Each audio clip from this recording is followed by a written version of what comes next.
आदाब, JKS news के उर्दू खबरनामे में आपका खैर मकदम। मैं हूं आपके साथ आलम खान हकला। खबरों पर आगे बढ़ने से कबल आइए नजर डालते हैं इस वक्त की हेडलाइंस पर।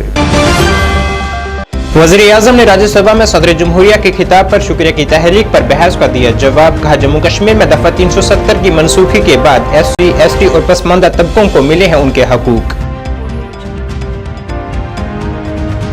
लेफ्टिनेंट गवर्नर मनोज सिन्हा ने जगती कैंप में मसनूई फुटबॉल टर्फ का रखा संगे बुनियाद। कहा, जम्मू कश्मीर में 2019 के बाद 702 प्रोजेक्टों का किया गया है मुकम्मल। रियासती तहकीकाती एजेंसी ने जम्मू कश्मीर के शोपियां जिले में आलम सर्जन बरकाती के रिहाइशगाह पर की छापेमारी।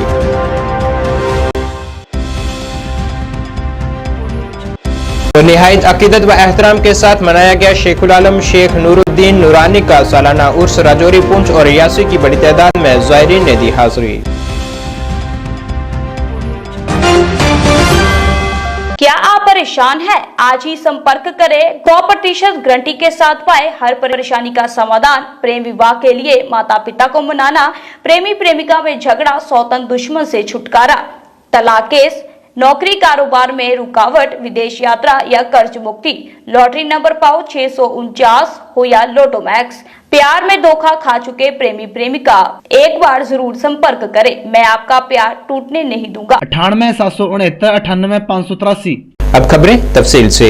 वज़ीर-ए-आज़म नरेंद्र मोदी ने आज कांग्रेस पर शदीद तंज करते हुए इल्जाम लगाया है कि अपोजिशन पार्टी पुरानी हो चुकी है और वो हमेशा किसी भी किस्म के रिजर्वेशन के खिलाफ रही है। राज्यसभा में शुक्रिया की तहरीक पर बहस का जवाब देते हुए जनाब मोदी ने कहा है कि कांग्रेस की सोच पुरानी हो चुकी है और इसने अपने काम को आउट सर्विस कर दिया है। मेरी तरफ से आदरपूर्वक धन्यवाद भी देता हूं, अभिनंदन भी करता हूं।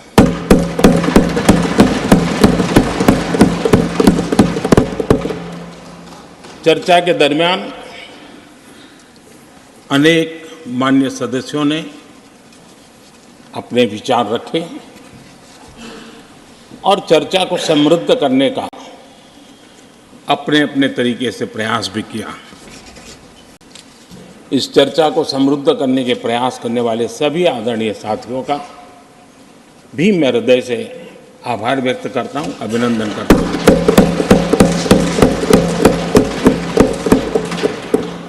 कुछ साथियों के लिए आलोचना करना, कड़वी बातें करना, ये उनकी मजबूरी थी। उनके प्रति भी मैं संवेदनाएं प्रकट करता हूं कि माननीय खड़गे जी काफी लंबा और बड़ी इम्तिहान वजह से शांति से बोल रहे थे, समय भी काफी लिया था। तो मैं सोच रहा था कि आजादी मिली कैसे, इतना सारा बोलने की आजादी मिली कैसे। तो मैं सोच तो रहा था, लेकिन बाद में मेरे ध्यान में आया कि 2 स्पेशल कमांडर जो रहते ना उस दिन नहीं थे और आजकल नहीं रहते वो, और इसलिए बहुत भरपूर फायदा स्वतंत्रता का आदरणीय खड़गे जी ने उठाया।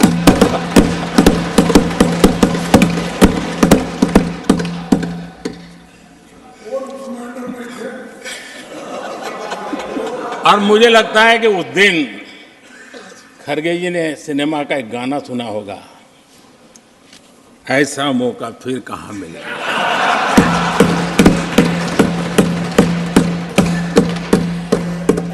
और खड़गे जी भी एम्पायर नहीं है, कमांडोज नहीं है, तो चौके छक्के मारने में मजा आ रहा था उनको। लेकिन एक बात खुशी की रही, उन्होंने जो 400 सीट एनडीए के लिए आशीर्वाद दिया था, उन्होंने कहा है कि कांग्रेस ने इख्तिदार के लिए जमहूरियत का गला घोंट दिया है और जमहूरी तौर पर मुंतखब हुकूमतों को बर्खास्त किया है। कांग्रेस दलितों, पसमानदा तबकों, कबायलियों और के खिलाफ रही है और अगर बाबा साहब भीमराव अंबेडकर ना होते तो उन्हें कोई रिजर्वेशन नहीं मिलता। ये बात सही है कि आज बहुत बड़ी बड़ी बातें होती हैं, सुनने की ताकत भी खो चुके हैं। लेकिन मैं तो देश के सामने बात रखने के लिए जरूर कहूंगा, जिस कांग्रेस ने सत्ता के लालच में सरेआम लोकतंत्र का गला घोंट दिया था, जिस कांग्रेस ने दर्जनों बार लोकतांत्रिक तरीके से चुन करके आई सरकारों को रातों रात भंग कर दी थी,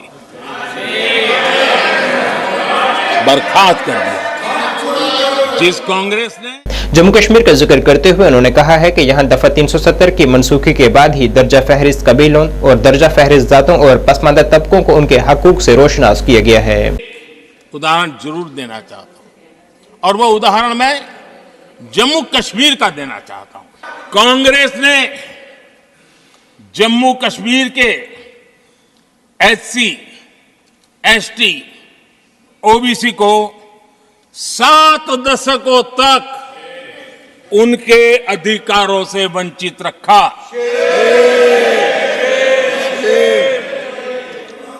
आर्टिकल 370 मैं हम कितनी जीतेंगे उसकी बात अभी नहीं कर रहा हूं।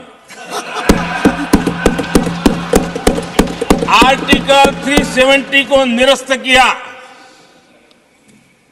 तब जाकर के इतने दशकों के बाद एसटी, एसटी, ओबीसी को वो अधिकार मिले जो देश के लोगों को बरसों से मिले हुए थे, उसको रोक के रखा था।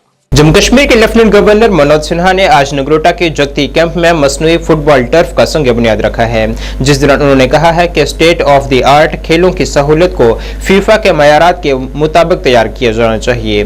उन्होंने कहा है कि ये जम्मू कश्मीर में खेलों को फरोग देने के लिए हमारे गैर मुतज़लज़ल अज़म और लगन का जाहिर करता है। उन्होंने कहा है कि जम्मू कश्मीर में 2019 के बाद खेल इनकलाब में बड़ी ढांचाई तरक्की हुई है और यहाँ 702 प्रोजेक्टों को मुकम्मल किया गया है और तकरीबन तमाम इजला में कसूर जहती इंडोर स्पोर्ट्स हॉल तामीर किए गए हैं। जगती कैंप के सिंथेटिक टर्फ तथा फुटबॉल स्टेडियम के शिलान्यास की मैं सभी युवाओं को विशेष रूप से और नागरिकों को तथा फुटबॉल के खिलाड़ियों को बहुत बहुत शुभकामनाएं देता हूं। खिलाड़ियों और खेल प्रेमियों दोनों के लिए ये एक अविस्मरणीय अवसर है। सुविधाएं जब बढ़ती हैं, संसाधनों का जब विकास होता है, तब स्वाभाविक रूप से खिलाड़ियों का और समाज का मनोबल बढ़ता है। गत वर्ष यहाँ एक विशेष कैंप लगाया गया था।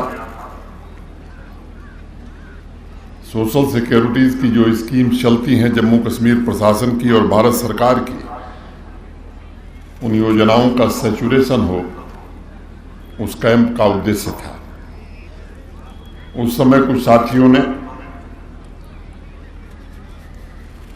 खेल की स्तरीय सुविधाओं की बात करी थी और आज वो मूर्त रूप ले रहा है। आज का जो सिंथेटिक टर्फ है वो फीफा की मान्यताओं के अनुरूप है। उसके द्वारा जगती को जम्मू के प्रमुख खेल केंद्र के रूप में विकसित करने की दिशा में हमारे स्पोर्ट्स डिपार्टमेंट ने एक महत्वपूर्ण कदम उठाया है। इस परियोजना के लिए 5,75,00,000 रुपए स्वीकृत किए गए हैं। सिंथेटिक फुटबॉल फील्ड के अलावा इस प्रोजेक्ट के अंतर्गत ग्राउंड+1 पेवेलियन भी निर्मित किया जाएगा, जिसमें चेंज रूम तथा बाकी सुविधाएं भी शामिल होंगी। लगभग 600 दर्शकों के बैठने का भी प्रबंध होगा जो कवर्ड होगा। यानी कुल मिलाकर एक ऐसी सुविधा विकसित की जा रही है जिसमें सहूलियत के साथ जम्मू कश्मीर को सफलता की चोटी पर पहुंचाने का संकल्प भी निहित है। मुझे बताया गया है कि ये परियोजना 9 महीने में बन करके पूरी तरह तैयार हो जाएगी। जो लोग भी परियोजना के निर्माण से जुड़े हैं, उनसे मेरी अपेक्षा होगी कि ये सार्वजनिक रूप से बात कही गई है 9 महीने में काम पूरा होगा, तो आप ये सुनिश्चित करें कि काम 9 महीने में पूरा हो जाए। रियासती तहकीकाती एजेंसी ने आज जनूबी कश्मीर के शोपियां जिले में आलम सर्जन बरकाती की रिहाइशगाह पर छापेमारी की है।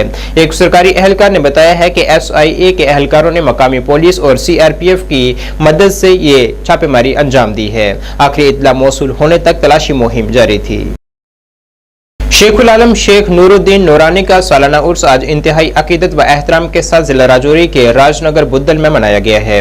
राजौरी पुंछ और रियासी इजला से बड़ी तादाद में अकीदतमंदों ने शिरकत की है। हजरत शेखुल आलम नूरानी ने 6 सदियां कबल कश्मीरी जुबान में कुरान शरीफ और हदीस की तालीमात पेश की हैं। इतने अरसे के बाद इनका कलाम रूहानी महफलों और मसाजिद में निहायत अकीदत के साथ पढ़ा जाता है। खासतौर पर उलमा इकराम वाज नसीहत में पढ़ते हैं। उर्स पाक के मौके पर उलमा इकराम और मसाजिद के इमामों ने हजरत शेखुल आलम के हयात और रूहानी कारनामों पर रोशनी डाली है।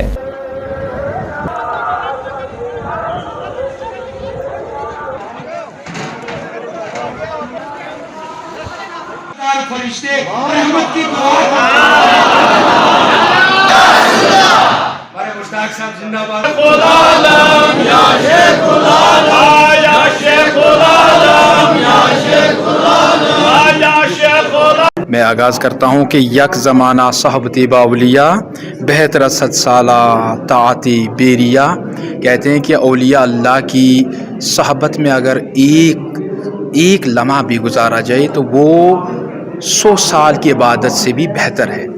तो इसी सिलसिले में आज शेखुल आलम शेख नूरुद्दीन नूरानी का ये 16वां उर्स मुबारक था। बड़ी शान और शौकत के साथ मनाया गया हर साल की तरह, और हर साल 26वीं चाँद की 26वीं तारीख को ये मनाया जाता है, क्योंकि उनका जो दुनिया में आना 26 को पाया गया है। उसी सिलसिला में आज इस बुद्दल की धरती पर बड़े जोश और जज्बे के साथ मनाया गया। और पीर साहब आपका बहुत मशकूर हूँ कि आप हर साल इमसाल भी आपने ये एक प्रोग्राम जो ये कवर करते हैं, अल्लाह ताला इसको आपको दिन दुगनी रात चुगनी तरक्कियां अता फरमाए। बाकी रहा मामला उर्स शरीफ, मेरे फाजिल भाई जो मेरे यहाँ मस्जिद शेखुल आलम और दारुल के जनरल सेक्रेटरी भी हैं, इनने आपको तफसील से बता दिया। मैं थोड़ा सा जिला अनंतनाग के बिमथन क्रॉसिंग पर आज एक पेश आए सड़क हादसे में एक राहगीर की मौत वाक़ा हुई है। इतलात के मुताबिक ये हादसा उस वक्त पेश आया जब एक टेम्पो ने एक राहगीर को टक्कर मार दी, जो बाद में एक स्विफ्ट कार से जा टकराया, जिसमें राहगीर की मौके पर ही मौत वाक़ा हो गई है। फिलहाल मुतवफ़्फ़ी की शिनाख्त नहीं हो पाई है।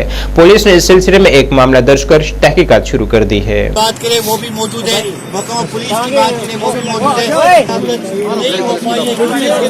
कोई भी आइडेंटिटी कार्ड नहीं है, जितने भी हमारे इस्लामिक को ताकि ये मजीद लोगों तक पहुँचाए और इसकी बात हो जाएगी।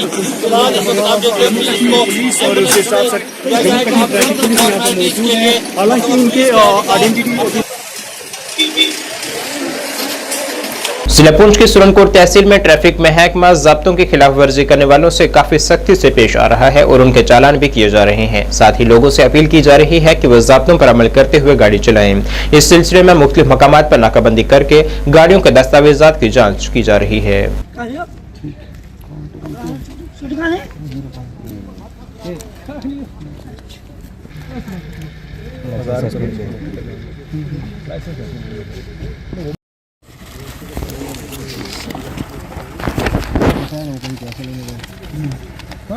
कम एनफोर्समेंट ड्राइव थी। यहाँ पे हमने जो पहले अवेयरनेस ड्राइव एक किया है सुरनकोट बस स्टैंड में, हमने वहाँ पे लोगों को अवेयर किया। अब हम आए थे यहाँ पे एनफोर्समेंट में, देखा यहाँ पे विजिबल वायलेशन बहुत सारी हैं। लोग ओवरलोडिंग कर रहे हैं। आप पैसेंजर गाड़ियों पे देखो, इस पे गुड्स का काम कर रहे हैं, अपनी गाड़ियों पे सामान ज़्यादा लोड करके गुड्स वालों का भी नुकसान होता है इससे। तो विजिबल ऑफेंस पे हमने छोटे छोटे चालान किए हैं और लोगों को अवेयर ज़्यादा किया है कि मतलब लोग वायलेशन ना करें और सही से चलें। अजय छोट को मैं यही एक रिक्वेस्ट कर सकता हूं कि अपने बच्चों को ऐसे विदाउट लाइसेंस और विदाउट हेलमेट ना चलने दें, क्योंकि ये सबसे पहले उनकी जिम्मेवारी है। क्योंकि अगर किसी के घर से कोई चला जाए, अफराद चला जाए, तो उनके लिए ज़्यादा मुसीबत बन जाती है। तो इसके लिए चालान भी बहुत ज़्यादा है। अगर कोई अंडर एज ऑफेंस करते पकड़ा जाता है, गाड़ी चलाते पकड़ा जाता है, उसका सीधा 25,000 रुपये चालान है और पेरेंट्स को 2 साल की सज़ा है। मैं फिर से एक बार रिक्वेस्ट करूंगा आपके माध्यम से कि अपने बच्चों को प्लीज़ विदाउट लाइसेंस गाड़ी ना चलाने दें, खुद को भी सेफ रखें और दूसरों को भी सेफ रखें। स्कॉश कश्मीर के प्रोफेसरों ने आज बागबानी महकमा सुंबल के साथ नाइट खाई और गुंड जहांगीर के बागात का दौरा किया है और बागात में लीफ माइंस की हैसियत का जायजा लिया है। इस टीम की क़यादत doctor Malik Mukhtar associated professor department of entomology और doctor Abu Al Raza professor department of entomology SKUAST Kashmir के साथ horticulture department officer Sumbal Sajjad Hussain और दीगर ऑफिसरान कर रहे थे। महकमा बागबानी के प्रोफेसर्स ने सोनावरी के बागात में लीफ माइंस की हालत का जायजा लिया है और बागबानों से मसाइल के बारे में बातचीत की है। प्रोफेसर्स ने बागबानों के साथ बात की और उन्हें एहतियाती तदाबीर और बागात में लीफ माइंस को कंट्रोल करने के तरीकों से आगाह किया है।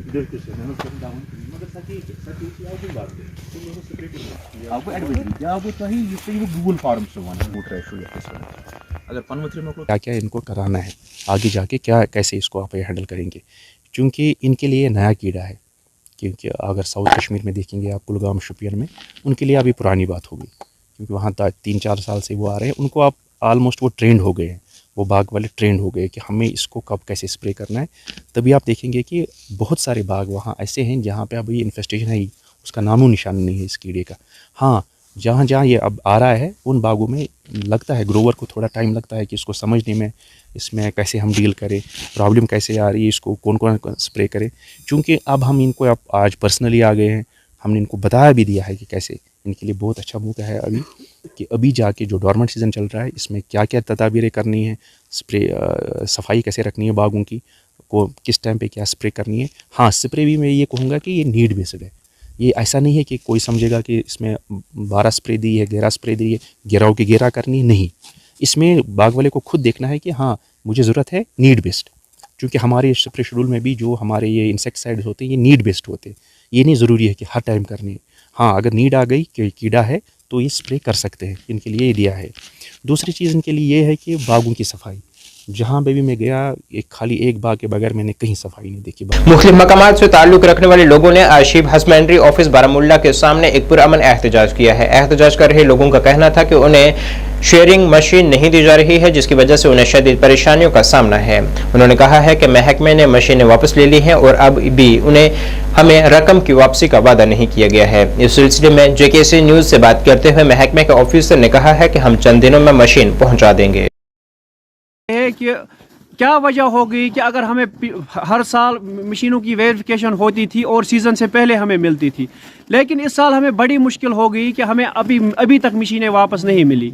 आज हमारे 20 दिन हो गए काम के, वो हमारे हाथ से चले गए। अब खाली 10 दिन हो गए, अभी भी हमें ये मशीनें वापस नहीं दे रहे हैं। इससे पहले हमें ये बोलते थे कि मशीनें आप लाओ, वेरिफिकेशन करते थे, वो तो ठीक था मशीनों की वेरिफिकेशन, लेकिन हमें मशीनें वापस मिलती थी। जब हम वेरिफिकेशन होता हमें फ़ोन करते थे कि आप अपनी मशीनें ले जाओ। लेकिन इस साल हमें प्रॉब्लम हो गई कि हमारे 20 दिन भी हो गए सीज़न के, हमारा खाली 20 दिन होता है सीज़न का। हम डायरेक्टर साहब या और आला हकाम से यही गुजारिश करना चाहते हैं कि हमें बताइए कि अगर गवर्नमेंट की स्कीम होती है कि अनएम्प्लॉयड यूथों को रोज़गार मिले, यह कौन सा रोज़गार है कि एक सीज़न होता है हमारा सीज़न काम करने का, उस सीज़न में से हमारा पूरा, मेरे ख्याल से एक सीज़न तो हमारे हाथ से गया। अब हम पूरे साल कौन सा काम करेंगे? सर, आपके माध्यम से हम यही कहना चाहते हैं DC साहब से और डायरेक्टर चीफ हस्बेंड्री और आला हकाम से, हमारी बात आप समझिए कि एक ही महीना होता है हमारे काम करने का। 20 दिन हो गए हमें मशीनें लिए हुए, अभी तक हमें मशीनें वापस नहीं मिली। बीजेपी OBC मोर्चा कुलगाम की जानिब से डाक बंगला चवलगाम कुलगाम में सामाजिक सम्मेलन प्रोग्राम मुनक्किद हुआ है, जिसमें UT general secretary OBC Sajjad Ahmad Kumar मेहमान खसूसी थे, जबकि इनके हमरा BJP general secretary Kulgam Mukhtar Ahmad के साथ जिले के मुतअद्दिद इलाकों से दर्जनों OBC समाज से वाबस्ता अफराद ने शिरकत की है। और इस मौके पर सज्जाद अहमद कुमार ने बीजेपी और मोदी हुकूमत के दौरे हुकूमत में किए गए कामों की तारीफ करते हुए कहा है कि इस मुद्दत में हर तबके के साथ इंसाफ हुआ है। लाया है और मैं सभी यहाँ के कुलगाम के OBC समाज के और बाकी दीगर जितने भी आए हुए हमारे यहाँ वर्कर्स है, कार्यकर्ता है, उनको मुबारकबाद करता हूँ कि आप लोगों को बखूबी पता है कि भारतीय जनता पार्टी ने कितने काम जम्मू कश्मीर के OBC समाज के साथ, OSC समाज के साथ, SC समाज के साथ, ST समाज के साथ या बाकी यहाँ के समाज जो है जम्मू कश्मीर के, उनके साथ, चाहे वो गोल्डन कार्ड हो, चाहे वो फ्री राशन हो, बेटी पढ़ाओ बेटी बचाओ हो, चाहे किसानों के लिए चाहे एग्रीकल्चर, हॉर्टिकल्चर, जितने भी स्कीम जम्मू कश्मीर में भारतीय जनता पार्टी और मोदी जी की सरकार ने जम्मू कश्मीर के लोगों के लिए फराहम किए हैं, इशू किए हैं, तो हम इसी के कारण आज कुलगाम में हमने ये सामाजिक सम्मेलन का प्रोग्राम रखा और अपने इन वर्करों को हमने हिदायत दी कि आने वाले समय में हमारे पार्लियामेंट इलेक्शन है, उसके लिए आप कमर बस्त रहो और भारतीय जनता पार्टी के पांचों की पांचों सीटें सेंटर में और कमर का फूल इंशाअल्लाह अजीज और इंशाअल्लाह अजीज इंशाअल्लाह मस्तान अल्लाह ताला के फजल व करम के साथ जम्मू कश्मीर में पांचों के पांच पार्लियामेंट सीटें और पांचों के पांच सीटों में। नाज़रीन, इस वक्त के उर्दू बुलेटिन में बस इतना ही। मुझे मेरी टीम के साथ दीजिए इजाजत। अल्लाह हाफिज।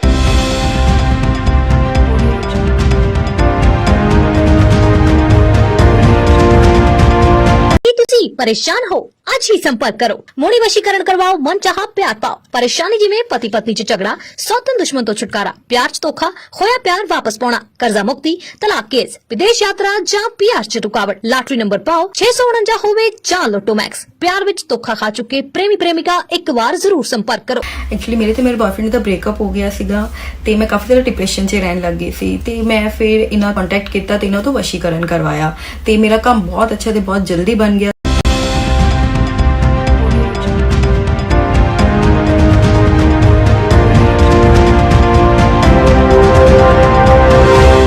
आज के इस विशेष बुलेटिन में आप सभी का स्वागत है। मैं हूं आपके साथ निशा शर्मा। इस बुलेटिन में बात करेंगे लोगों की समस्याओं की। हमारी कोशिश होती है कि इन समस्याओं को उच्च अधिकारियों तक पहुंचाया जाए ताकि इनका समय पर समाधान हो और लोगों को राहत पहुंचे। तो आइए शुरुआत करते हैं आज की पहली समस्या से। सलर पहलगाम में बर्फबारी होने के कारण घर को काफी नुकसान पहुँचा।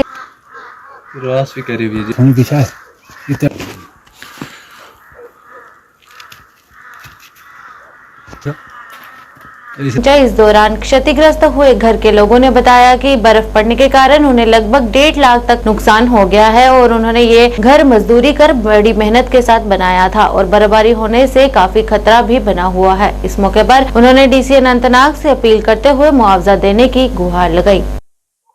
जी, नाम बताया अपना? मेरा नाम जहांगीर अहमद खटाना है जी। मैं आगरा से हूँ। यहाँ पे आप देख सकते हैं ये मकान है मेरा। इस पे कल परसों एक पौधा गिर गया जिसकी वजह से हमारा बहुत नुकसान हुआ। रेत था और क्रैक हो गई। 2-3 दिन पहले यहाँ पे जो बर्फ हुई थी उसी से ये गिरा और यहाँ पे आप देख सकते हैं बहुत सारे दरख्त है नजदीक, ये अभी भी उनका खतरा है हमें। इस सब से हम यही कहते हैं कि हमारी थोड़ी मदद की जाए क्योंकि हम बहुत गरीब है। हम मजदूरी करके ये मकान बनाया था हमने। लगभग आ गया 10, 12, 15 लाख तक हुआ था। नुकसान भी होगा, लगभग 1 लाख 1.5 लाख हो गया है। 2 लाख से ऊपर का हो गया। चले तमाम खत्म है, इसका पूरा खत्म है।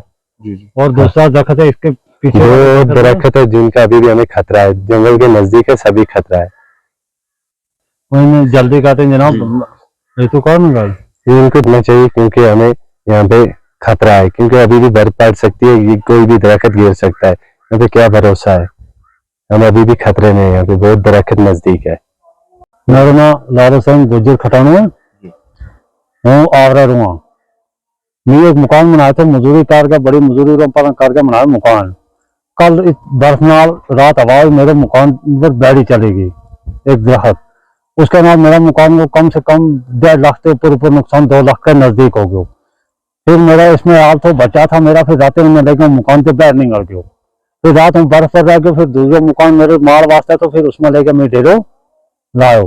मेरे डीसी साहब का अगर यह अपील है कि मेरी कोई मदद हो जाए, और तहसीलदार साहब सदर का अगर यह अपील करूँ कि मेरी कोई मदद हो सके। हम गरीब में मजदूरी करके मकान बनाए, तो मेरा कोई चीज है नहीं। वहाँ जी माल वास्ते में गाँव में